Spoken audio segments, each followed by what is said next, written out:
Here's mini lecture 2.2. Now we're going to do visual summaries of categorical data. This is nominal data and often ordinal data as well.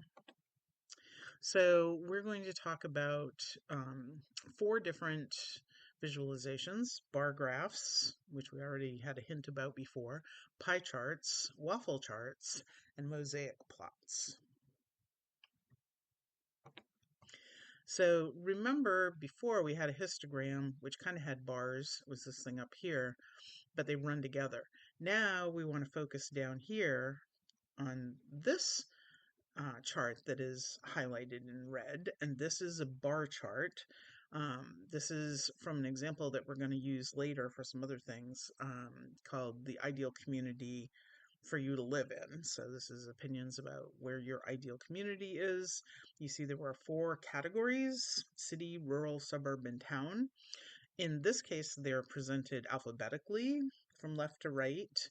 That may not be the best way to present them, but that's what you have here. And the bars are separate from each other to clearly indicate that these are categories. These are not numbers that run together. Okay. And you're going to learn how to do these, a lot of these in SDS 100, but we're also going to talk about how to do them in R. This is a pie chart, and in general, we avoid pie charts because bar charts are superior for a couple of reasons, both in terms of ease of interpretation um, and really being able to get more detail about things. Um, this is also a very bad pie chart because there are way too many categories. And indeed, you can see over here there are some categories that are denoted as 0. That's probably because they're decimal percentages, but that's just ridiculous, and it looks really awful.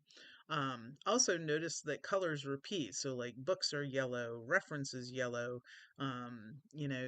Probably the top one is the biggest one, and then at games is this green one, but there's also this green one, and this is just awful in so many ways.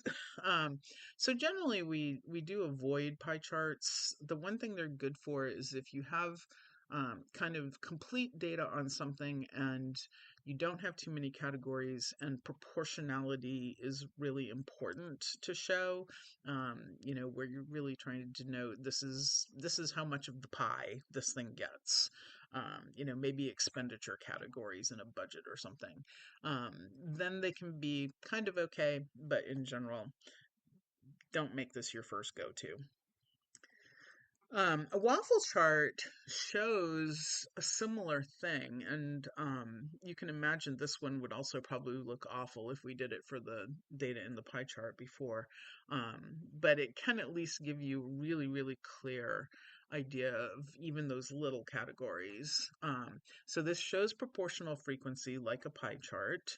But if you really have to, you can even count the number of squares in each group to get a clear idea of how they compare to one another.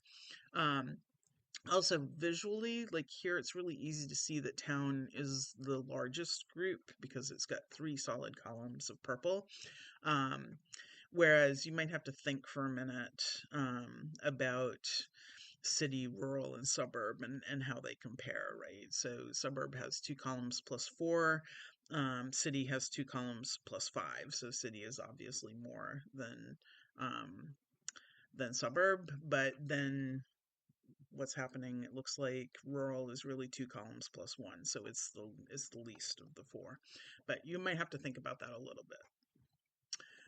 A similar idea to that, for 2 variables together, is a mosaic plot, and I have seen these um, very frequently. So these are good. We're going to learn that you have to install another package to do this, a VCD package, and this arthritis data is in the package.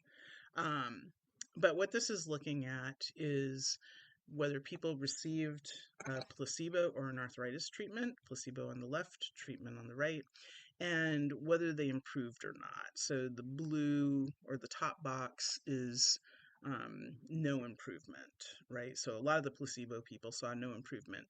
Some of the treated people saw no improvement. This is some improvement, so that was about the same for the two. And then marked improvement, so lots of improvement.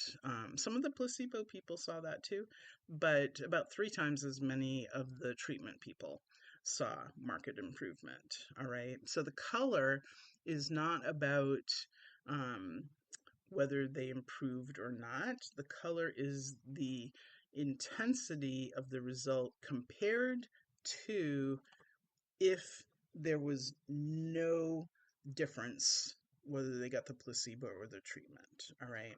So basically, the treated people are a darker blue because they're more likely to have had marked improvement than we would just expect from the overall proportion that had marked improvement.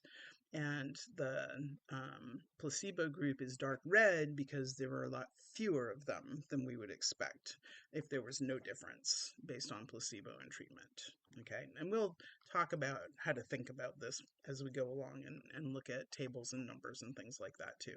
Okay, that's it for this one.